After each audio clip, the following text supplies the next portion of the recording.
नमस्कार दोस्तों, आप सभी का स्वागत करता हूं अपने YouTube चैनल सर्च आई 24 में।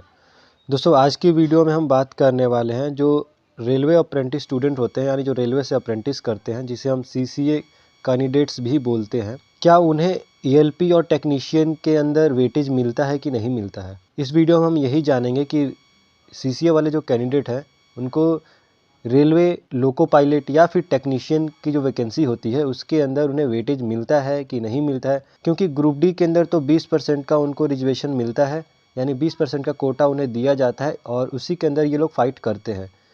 जो भी वैकेंसी ग्रुप डी के अंदर आती है उसकी जो 20% की जो सीटें होती हैं वो रिज़र्व होती है सिर्फ CCA कैंडिडेट्स के लिए, यानी जो कोर्स कंप्लीटेड एक्ट अप्रेंटिस होते हैं, यानी जो रेलवे से अप्रेंटिस करते हैं, सिर्फ उन्हीं के लिए ही 20% सीटें रिज़र्व की जाती हैं। तो क्या दोस्तों रेलवे ELP और टेक्नीशियन के अंदर भी वेटेज मिलता है? इस वीडियो के अंदर हम यही जानेंगे, वीडियो के साथ बने रहिए। अगर आप रेलवे अप्रेंटिस स्टूडेंट हैं या फिर रेलवे से अप्रेंटिस आप करने जा रहे हैं और सोच रहे हैं कि रेलवे से अगर हमने अप्रेंटिस कर लिया तो हमें ELP के अंदर वेटेज मिलेगा, तो ये वीडियो दोस्तों आपके लिए बहुत इंपॉर्टेंट है। इस वीडियो को स्किप मत कीजिए। यहाँ पे दोस्तों हम प्रूफ के साथ बात करेंगे कि जो ELP और टेक्नीशियन के अंदर क्या वेटेज मिलता है CCA कैंडिडेट्स को। तो वीडियो दोस्तों बहुत इंपॉर्टेंट है, वीडियो को स्किप मत कीजिएगा, वीडियो के साथ बने रहिए। हमारे चैनल पर अगर आप नए हो तो चैनल को सब्सक्राइब करना मत भूलिएगा। तो चलिए दोस्तों स्टार्ट करते हैं। दोस्तों जैसा कि आप सभी को पता है कि रेलवे के अंदर ELP और टेक्नीशियन की बहुत मात्रा में वैकेंसी आने वाली है। लगभग आपको 2023 में ये वैकेंसी देखने को मिलेगी और 24 के अंदर इलेक्शन है, तो ये जो वैकेंसी है बहुत ही जल्द आपको देखने को मिलने वाली है। और मैं आपको बता दूं, प्राइम मिनिस्टर ने 10 लाख जॉब का वादा किया था, तो उसके अकॉर्डिंग अगर देखा जाए तो ये जो वैकेंसी है ELP और टेक्नीशियन की बहुत ही जल्द रेलवे के अंदर आपको देखने को मिलेगी। तो दोस्तों अगर आप रेलवे में लोको पायलट या फिर टेक्नीशियन की जॉब चाहते हैं तो अपनी प्रिपरेशन को कंटिन्यू रखिए, क्योंकि वैकेंसी बहुत ही जल्द आने वाली है। हम दोस्तों बात करते हैं कि जो CCA कैंडिडेट हैं, यानी कोर्स कंप्लीटेड एक्ट अप्रेंटिस, ये वही बच्चे होते हैं जो सिर्फ रेलवे से अप्रेंटिस करते हैं, अदर डिपार्टमेंट वाले इसके अंदर काउंट नहीं किए जाते। मैं आपको पहले क्लियर कर दूं, जो बच्चे रेलवे से अप्रेंटिस करते हैं, यानी रेलवे के किसी भी इस्टेब्लिशमेंट से, यानी रेलवे के किसी भी जोन, किसी भी वर्कशॉप से अगर आप अप्रेंटिस करते हो, वही बच्चे ही काउंट किए जाते हैं CCA कैटेगरी के अंदर। ग्रुप डी के अंदर तो इनको 20% का कोटा रिजर्व होता ही होता है। हम इस वीडियो में देखते हैं कि ELP और टेक्नीशियन के अंदर इनको क्या वेटेज दिया जाता है, किस टाइप का वेटेज इनको मिलता है, क्योंकि ग्रुप डी के अंदर तो 20% का दिया ही जाता है और PET भी इनका नहीं होता है, यानी फिजिकल एफिशिएंसी टेस्ट भी जो बच्चे रेलवे से अप्रेंटिस करते हैं उनका PET नहीं होता है। डायरेक्ट मेरिट लिस्ट आती है और उसके बाद इनका मेडिकल होता है और उसके बाद ज्वाइनिंग हो जाती है। ये तो बात होगी दोस्तों ग्रुप डी की। बट टेक्नीशियन में क्या वेटेज मिलता है, हम इस वीडियो में यही बात करने वाले हैं। दोस्तों हम प्रूफ के साथ बात करेंगे कि ELP और टेक्नीशियन के अंदर कितना वेटेज दिया जाता है CCA कैंडिडेट्स को। जो CCA स्टूडेंट्स होते हैं उनको कितना वेटेज मिलता है ELP के अंदर, हम लोग प्रूफ के साथ बात करेंगे।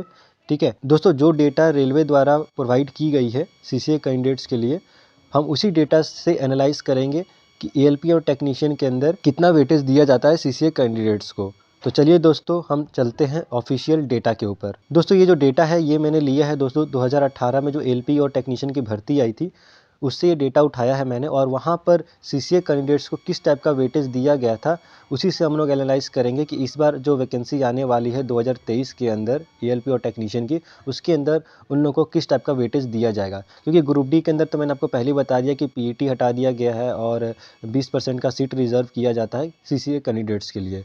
तो ये बात तो होगी दोस्तों ग्रुप डी की। तो ELP में उन्हें क्या क्या दिया जाता है, तो ELP में दोस्तों मैं आपको क्लियर कर दूँ, ELP के अंदर उनको 20% का रिजर्वेशन नहीं मिलता है, नहीं मिलता है दोस्तों। 20% का रिजर्वेशन नहीं होता है, उनके लिए कोई भी वैकेंसी रिजर्व नहीं होती है ELP के अंदर दोस्तों। तो दोस्तों अगर आपको डाउट होगा कि ELP के अंदर कुछ वेटेज मिलता है, दोस्तों कुछ भी वेटेज आपको नहीं मिलता है। ठीक है, कोई भी सीटें आपके लिए रिजर्व नहीं होती है, ना ELP के अंदर ना टेक्नीशियन के अंदर। सिर्फ और सिर्फ आपको मिलता है ग्रुप डी के अंदर। अगर आप रेलवे से अप्रेंटिसशिप करते हैं तो सिर्फ आपको ग्रुप डी के अंदर ही वेटेज दिया जाएगा, जो कि 20% का होता है। ELP और टेक्नीशियन के अंदर 20% का सीट रिजर्व नहीं किया जाता है। ठीक है, कोई भी आपको वेटेज नहीं मिलेगा। वेटेज मिलता है, सिर्फ एक वेटेज मिलेगा और वो भी मिलेगा आपको सिर्फ एज का वेटेज मिलता है। अगर आपने CCA कैटेगरी में फॉर्म फिलअप करेंगे ELP के अंदर और टेक्नीशियन के अंदर, तो उसके अंदर सिर्फ आपको एज का छूट मिल सकता है, बाकी कोई भी बेनिफिट आपको नहीं मिलने वाला है। ठीक है, और एज के लिए भी कंडीशन दी गई है कि एज के लिए आपको कैसे बेनिफिट उठाना है, तो उसके लिए भी कंडीशन दी गई है दोस्तों, ठीक है। तो दोस्तों देखिए यहाँ पर 9 और 10 पॉइंट सिर्फ आपके लिए है जो CCA कैंडिडेट स्टूडेंट हैं, यानी कोर्स कंप्लीट डायरेक्ट अप्रेंटिस और रेलवे से जो अप्रेंटिस करते हैं उनके लिए यहाँ पर सिर्फ एज का ही रिलैक्सेशन मिला हुआ है, ठीक है। ALP के अंदर और टेक्नीशियन के अंदर सिर्फ और सिर्फ आपको एज का छूट मिलेगा, ठीक है, एज का, और कुछ भी आपको बेनिफिट नहीं मिलने वाला। 20% आपको मैंने बता दिया, जो 20% सीट रिजर्व होती है ये सिर्फ ग्रुप डी के अंदर होती है, ALP के अंदर नहीं होती है, बिल्कुल नहीं होती है, ठीक है। तो ये अपने मन का जो डाउट है आपका ये हटा दीजिए, ठीक है। ये 20% सीटें रिजर्व होती हैं ALP और टेक्नीशियन के अंदर, तो नहीं होती हैं, सिर्फ और सिर्फ ग्रुप डी के अंदर होती हैं। एज के लिए क्या बोला गया है, कंडीशन क्या दी गई है कि अगर आपने रेलवे से अप्रेंटिस किया हुआ है तो आपको UR के लिए 35 साल का छूट मिल जाएगा, ठीक है। और अगर आप OBC कैटेगरी से हैं, स्टूडेंट हैं, तो आपको 38 ईयर का मिल जाएगा। और अगर SC और ST से हैं, बिलोंग करते हैं आप, तो आपको 40 ईयर तक का एज रिलैक्सेशन मिल जाएगा, ठीक है। तो ये तो दोस्तों बात हो गई नॉर्मल, बट इसके लिए कंडीशन दी गई है। कंडीशन क्या है कि आप जब अप्रेंटिस करते हैं ना तो उस टाइम आपकी एज 25 साल से कम होनी चाहिए। अगर आपकी 25 साल से एज कम नहीं है और मान के चलिए 26 साल है, तो आपको ये एज रिलैक्सेशन नहीं मिलेगा, आपको नॉर्मल मिलेगा जो नॉर्मल चलता है, ठीक है। तो ये एज रिलैक्सेशन आपको नहीं मिलेगा। आपको तभी मिलेगा कि जब आपने अप्रेंटिस किया होगा और आपकी जो एज है 25 साल से कम है, जैसे कि 24, 23, 22 साल की उम्र में अगर आप अप्रेंटिस करते हैं तब आपको एज रिलैक्सेशन मिल जाएगा दोस्तों, ठीक है। तो इस टाइप का आपको ALP के अंदर वेटेज दिया जाता है और सिर्फ एज का ही वेटेज दिया जाता है और बाकी किसी चीज़ का वेटेज आपको नहीं मिलता है। यहाँ पर दोस्तों सिर्फ और सिर्फ एज रिलैक्सेशन का ही वेटेज आपको मिला हुआ है और किसी भी चीज़ का वेटेज आपको नहीं दिया जाएगा ALP के अंदर। तो इस बात को ध्यान से समझ लीजिएगा। और अगर आपके मन के अंदर डाउट था कि ALP के अंदर हमें वेटेज मिलता है 20% का, तो 20% का वेटेज नहीं मिलता है, आपको मैंने क्लियर कर दिया और प्रूफ भी दिखा दिया यहाँ पर कि सिर्फ और सिर्फ यहाँ पर एज का ही रिलैक्सेशन दिया गया और किसी भी चीज़ का नहीं दिया गया है। अगर दोस्तों बात करें ग्रुप डी के, तो ग्रुप डी के अंदर भी एज रिलैक्सेशन आपको मिलता है और सेम एज रिलैक्सेशन मिलता है 35, 38 और 40, ठीक है। और ग्रुप डी के अंदर PET भी तो नहीं होता है, आपको मैंने बता दिया पहले कि PET भी नहीं होता जो बच्चे CCA कैटेगरी के स्टूडेंट होते हैं। तो मैं भी दोस्तों जो CCA कैटेगरी के स्टूडेंट होंगे उनको क्लियर हो गया होगा कि ALP के अंदर कोई भी वेटेज नहीं दिया जाता है। फिर भी दोस्तों अगर आपको कोई भी डाउट होता है इसके रिगार्डिंग तो आप लोग मुझे कमेंट सेक्शन बता सकते हो, उसके ऊपर हम लोग बात कर लेंगे।